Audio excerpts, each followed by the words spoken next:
Бүгін облыс әкімі Бердібек Сапарбаевтың қатысуымен Нұр Отан партиясы облыстық филиалының саяси кеңесінің бюросы өтті.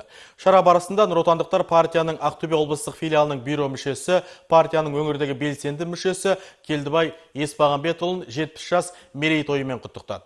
Бас партия төрағасының бірінші орынбасары Мұхтар Құл-Мұхаммедтің жолдаған құттықтау хатын Бердібек Сапарбаев оқып табыстап, ардагерді өз атынан да құттықтады. Бұл салтанатты рәсімге Ақтөбе жұмыс сапарымен келген парламент мәжілісінің депутаты Асылбек Смағұлов та қатысып, қоғамның дамуына, ел тәуелсіздігінің тұғырынан берік болуы жолында өлшеусіз еңбек еткен Келдібай Еспағанбетовті алғыс айтты.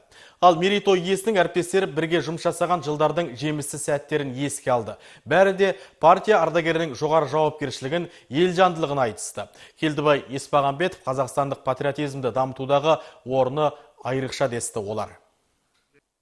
Біздің бүгінгі мынау жиналғанымыздың ең негізгі себебі осы Келдібай Еспағанбетұлын мынау алдымыздағы келе жатқан мерекесіменен құттықтайық деп, мынау атқарған жұмыс үшін үлкен рахмет айтайық деп, Келдібай ағамыз еш уақытта бір нәрсеге селсоқ қарамайды, барлығына жаны ашиды, тынбай жүреді, барлық жерде жұмыс жасайды, өзінің жасына қарамай, барлық өзінің жан тәнін, денсаулығын осы мемлекетке, халыққа арнайды.